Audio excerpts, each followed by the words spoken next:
อากาศท้องถิ่นในวันนี้ทางกรมอุตุนิยมวิทยาก็บอกว่าทางภาคเหนือเขาก็จะมีฟ้ามีฝนตกลงมาอย่างต่อเนื่องตกบนป่าบนดอยทำให้เกิดน้ำท่วมน้ำหลากหลายที่หลายแห่งเพราะฉะนั้นน้ำท่วมน้ำหลากเป็นน้ำที่มาไวมาท่วมในบ้านในจองที่ทำการเกษตรเพาะปลูกของพ่อแม่พี่น้องศรัทธาต่างภาคเหนือเฮาเท่าที่หันได้รับผลกระทบก็คือที่ลำปางห้างชัดตะวานี่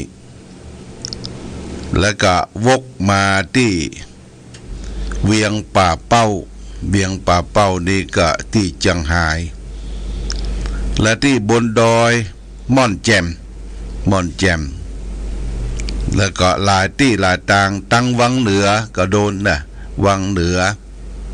แจ้ห่มวังเหนือนี่มันมีแม่น้ำลาวแม่น้ำออกป่าออกดงไหลมาอย่างเชี่ยวกราดท่วมบ้านท่วมจองของพ่อแม่พี่น้องในแดนที่ลุ่มที่ใกล้น้ำเพราะฉะนั้นผู้ที่รับผลกระทบก็ได้เกิดความเสียหายหลายอย่างหลังจากที่หน่วยงานต่างๆได้แพ็คของทำของออกไปช่วยเหลือพี่น้องประชาชนหลังจากนั้นก็จะเป็นขี้โคลนขี้เปอะขี้ตมที่คงค้างอย่างที่เราได้รับผลกระทบที่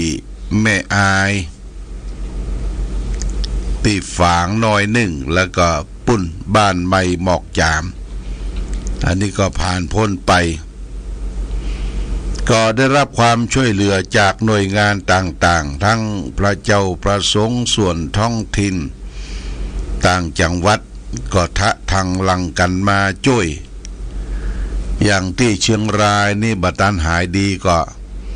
เริ่มที่ห้างชัดจังหวัดลำปาง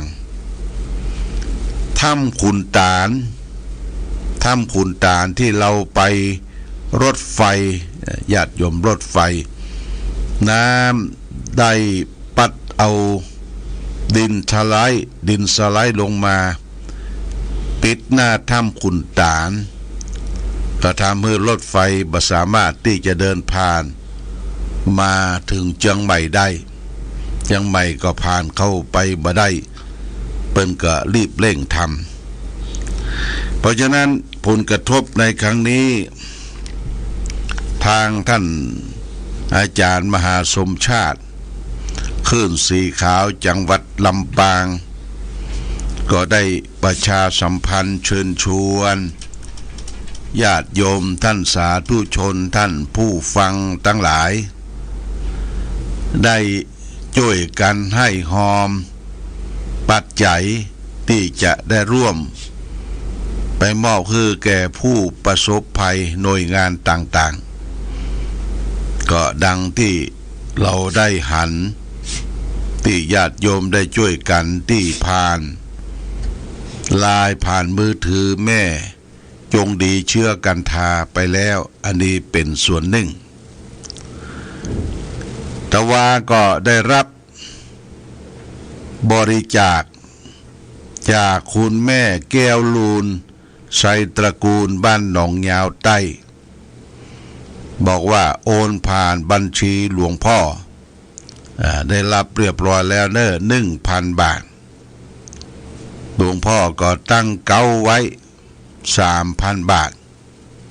ตอนนี้ที่หลวงพ่อก็มีอยู่ 4,000 บาทใครผู้ใดจะให้จะหอมจะร่วมทำบุญช่วยน้ำท่วมน้ำหลากที่ห้างชัดลำปางและก็ที่เวียงป่าเป้าจังหวัดเชียงรายก็บริจาคให้หอมได้เนอะ จะไปให้หอมที่แม่จงดีเชื้อกันทาก็ได้หรือจะมาให้หอมที่หลวงพ่อก็ได้โอนมาก็ได้เลขที่หลวงพ่อกรุงไทยก็คือ532-109-8808นี่ธนาคารกรุงไทย532-109-8808ต้องโทรศัพท์มาก่อนว่า081-951-5864นะญาติโยมอันนี้เป็นการช่วยเหลือน้ำท่วมน้ำถากน้ำหลากปัดปาเอาโคลนเอาขี้ดินบ้านจองเข้าสู่บ้านสู่จองที่อำเภอห้างชัดจังหวัดลำปางและก็ที่อำเภอเวียงป่าเป้าจังหวัดเชียงรายมันเกิดขึ้นหลายที่ญาติโยมหลายที่หลายต่างแต่เขาจะไปช่วยเฮียกู้ที่กู้ตางก็สตังบ่มีแต่มีหน่วยงานอื่นๆที่เปิ้นช่วยเหลือกันอันนี้พอที่จะช่วยเหลือกันใกล้ที่ฮู้จักมักคุ้นกันก็ร่วมด้วยช่วยกันเนอะญาติโยมนะโทรศัพท์มาบอกหลวงพ่อว่าจะโอนสตางค์ถามเลขหมายธนาคารตอนนี้มีกองทุนอยู่ 4,000 บาท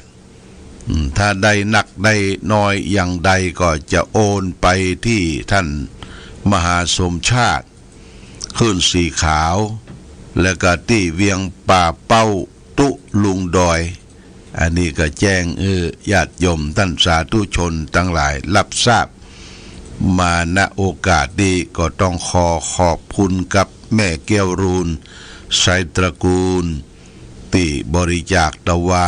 1,000 บาทและก็หลวงพ่อเป็นประธานเป็นเก้าให้ 3,000 บาทมีอยู่ 4,000 บาทร่วมด้วยช่วยกันเนอะญาติโยมคน10คน20คน100คนปันกันแล้วแต่โอกาสและการบริจาคไปนี่จะไปให้มันเดือดร้อนตัวเองและคนอื่นทำบุญเท่าที่ทำได้นะและคนที่ทำไปก็บ่ต้องไปเดือดร้อนเปิ้นมันยังบ่ยะมันยังบ่ทำมันยังไม่ยะมันยังบ่ทำบ่ต้องไปเดือดร้อนมันอยู่ที่เจตนาของแต่ละท่านแต่ละคนอันนี้โมทนาแก่ผู้ที่ร่วมบุญร่วมกุศลช่วยน้ำท่วมน้ำหลากที่ห้างชัดลำปางและก็ที่เวียงป่าเป้าอันนี้ที่ได้รับผลกระทบวันนี้ถ้าฝนบ่ตกมันก็จะหลากมหาละญาติโยมหลายที่หลายทางทั่วประเทศทั่วประเทศเนี่ยที่มันมีน้ำบนดอยน้ำบนดอยละทะทางหลังลงมาท่วมบ้านท่วมจองเขาก็ดูโทรทัศน์ฟังวิทยุดูโทรทัศน์เขาจะไปช่วยเฮกูตี้กูตางก็ลำบากญาติโยมเอาที่ทำได้อย่างท่านมหาสมชาติวันที่เปิ้นมาช่วยที่แม่อายก็ดีที่บ้านใหม่หมอกจามก็ดีท่านมาเองพร้อมด้วยศรัทธาญาติโยมแต่สิ่งของทั้งหลายทั้งปวงเขาบ่เอาละมันเป็นพลุงพลังมันเป็นของที่เปิ้นมีใจอยู่แต่ว่าเขาเอาปัจจัยเงินทองเต้าอันนี่ฝากไว้เป็นประชาสัมพันธ์ให้แก่ญาติโยมท่านสาธุชนทั้งหลายพอที่จะร่วมด้วยช่วยกันซับน้ำตาพี่น้องที่ได้รับผลกระทบจากน้ำท่วมน้ำหลากที่ได้รับผลกระทบในวัน2 วันที่ผ่านมาที่ห้างชัดลำปางแล้วก็พ่วงมาด้วยเวียงป่าเป้านี่ก็เป็นที่ลุ่มแม่น้ำลาวเวียงป่าเป้าอันนี้ก็แจ้งญาติโยมท่านสาธุชนทั้งหลายรับทราบโมทนาสาธุมาณโอกาสนี้โดย วันนี้จะได้นำหลักธรรมที่นำมาฝากคือแก่ญาติโยมท่านสาธุชนเรื่องของมิจฉาวนิชฌามิจฉาวนิชฌาคือการค้าขายไม่ชอบธรรม5อย่างการค้าขายที่ไม่ชอบธรรม5อย่างเป็นค้าขายที่ผิดนะพระพุทธเจ้าได้ตัดสอนไว้จะไปทำค้าขาย5อย่างเนี่ยมีอย่างพ้อง1ค้าขายเครื่องประหารเช่นว่าเป็นปืนพาหน้าไม้เป็นระเบิดเป็นเครื่องประหารอันนี้ห้ามค้าขายเป็นพิษหลักศีลธรรมขององค์พระสัมมาสัมพุทธเจ้า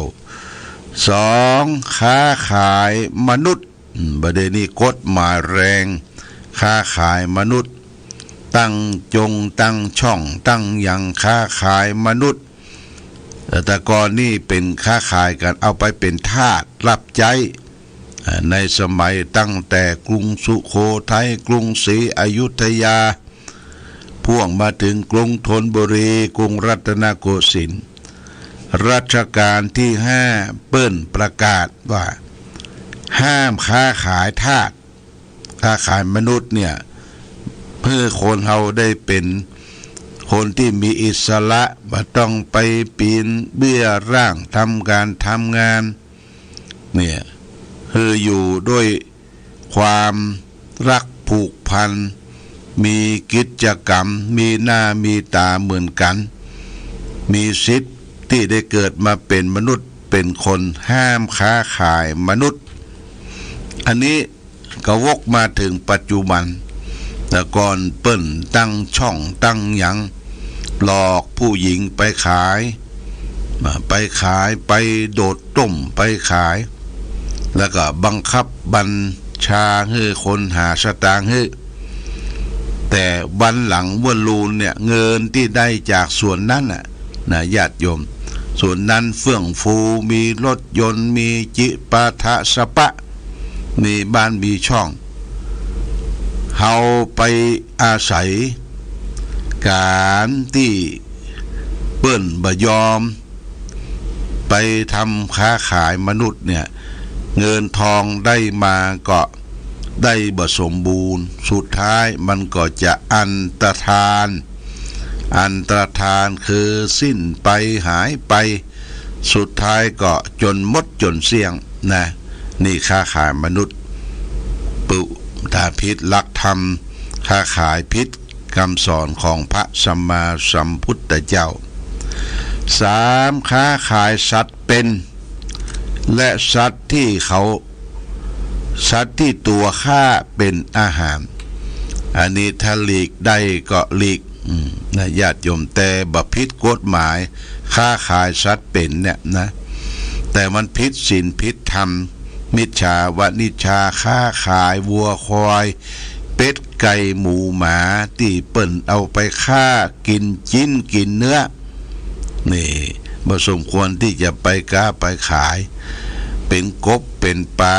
เป็นกบก็มัดเอวเปิ้นต้องย่องตั้งแย่ง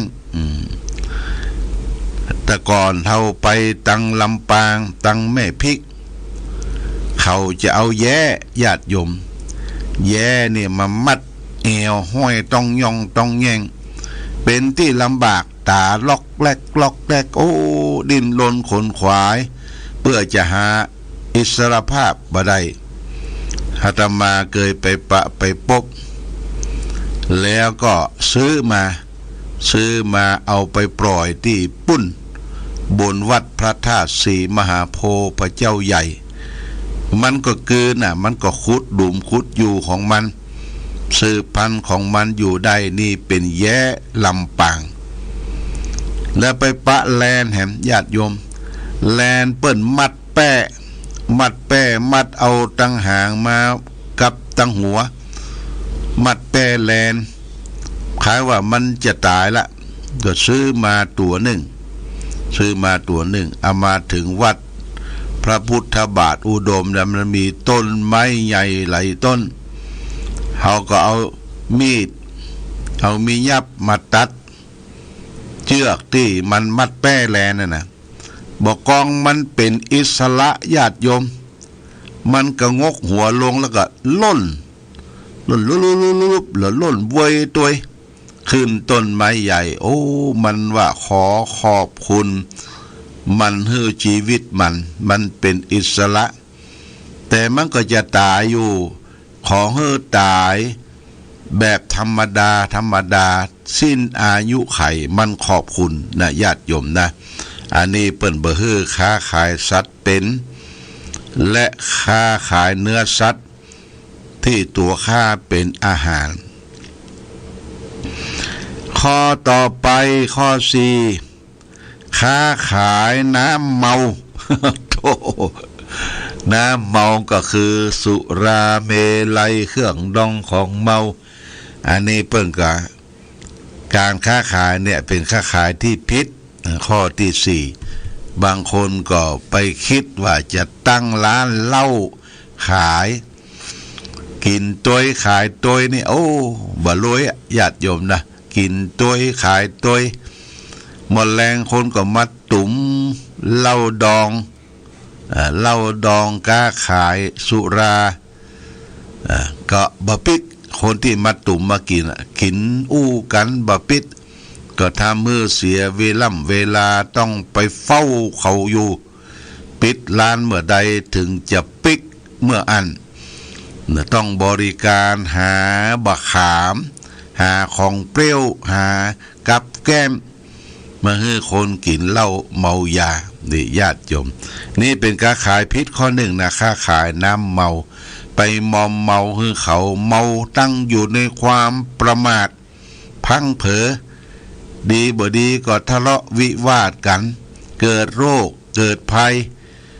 เกิดอุบัติเหตุรถจนรถแฉลบเนี่ยมันเมาแล้วลูกละอยากค้าขายน้ำเมานี่ผู้ที่เจ้าก็ว่าหลีกเลี่ยงได้ก็หลีกเลี่ยงนะข้อ4นี่ค้าขายน้ำเมาข้อ5ค้าขายยาพิษยาที่มันเป็นพิษเป็นภัยเป็นง่วนเป็นสารห้ามเอามาค้ามาขายเพราะคนกินสัตว์กินก็จะตายไปนี่ห้ามค้าขายยาพิษการค้าขาย5อย่างเป็นข้อห้ามสำหรับอุบาสกอุบาสิกาไม่ให้ประกอบนะญาติโยมนะค้าขาย1ค้าขายเครื่องประหาร2ค้าขายมนุษย์3ค้าขายสัตว์เป็นและเนื้อสัตว์ที่ตัวค้าเป็นอาหาร4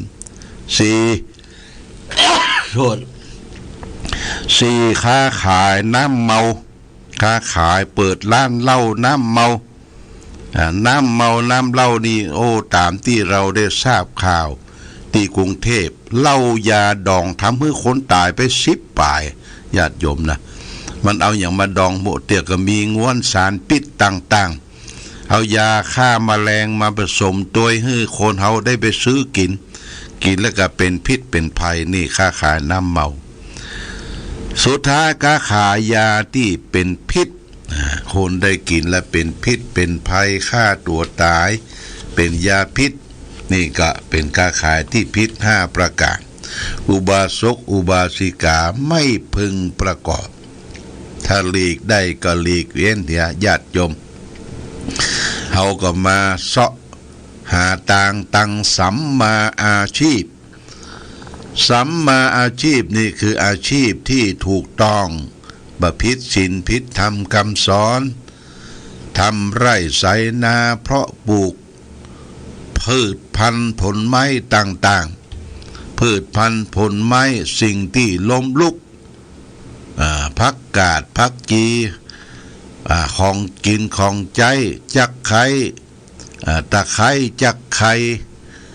ขิงข่าอันยังปลูกไปเนี่ยได้ขายหมดญาติโยมนะได้ขายหมดแต่ว่าทำเป็นโซนอย่างเรามีที่บ้านสักให้2ให้สักงาน2งานอันโซนนี้จะปลูกจักไข่โซนนี้จะปลูกผักหอมป้อม นนี้จะปลูกหอมโซนนี้จะปลูกผักกับลาบสะปะก็เสาะสรรหามาปลูกถ้ามันวึดขึ้นมามันออกดอกออกผลเป็นต้นขึ้นมาก็เก็บไปขายร้านลาบเปิ้นตึงรับซื้อร้านลาบร้านที่เปิ้นขายลาบขายอย่างนี้จะมีอย่างมาขายเปิ้นก็ซื้อวันนั้นไปฉันเข้าที่เชียงดาวญาติโยมมันมีร้านลาบชื่อว่าลาบลุงคำแต่บ่ได้ไปฉันลาบ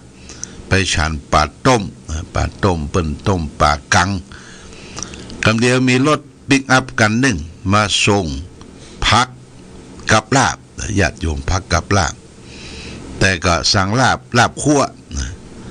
เดี๋ยวก็เปิ้นเอาผักกับลาบลงเสร็จแล้วก็คนขายก็บอกว่าอันตุลุงจะเอายอดบะกอกก็เขามาส่งบะเดียวนี่อีลูกเอามากับลาบคั่วเขาว่าเอากะเขาก็จัดใส่จานมาฮื้อยอดบะกอกกับลาบคั่วลาบหมูอันนี้มันเป็นพืชผักผลไม้ที่เกิดขึ้นตามธรรมชาติ เขาก็เสาะแสวงหามาปลูกมาฝังอย่างต้นบะกอกนี่ญาติโยมมันปลูกง่ายตัดปักจำก็เป็นละนะเขาก็ลองปลูกสัก5 ต้น 6 ต้นมันปุมันปังก็เอามาเก็บยอดมันมากับน้ำพริกปลากับลุงกับราบกับอย่างใดพักไผ่พักหอมดวนพักสะปะที่กับลุงกับลาบอันนี้ก็ฝากไว้ว่าเป็นสิ่งที่เราค้าขายโดยทางซื่อสัตย์สุจริตโดยนำพักนำแรงโดยนำแข้งน้ำขาของตนเองบ่ไปคดไปโกงบ่ไปโลภไปอำของบุคคลอื่นค้าขายโดยทางความซื่อสัตย์สุจริตเราก็อยู่อย่างมีความสุขโรคภัยไข้เจ็บทั้งหลายทั้งปวงก็จะอันตรธานหายไปสิ้นไปอย่างนี้เป็นต้นเอาละญาติโยมท่านสาธุชนวันนี้ก็ต้องอำลาพาจากใครจะบริจาคน้ำท่วมน้ำหลากก็แจ้งมาเด้อ0819515864แล้วก็ถามเลข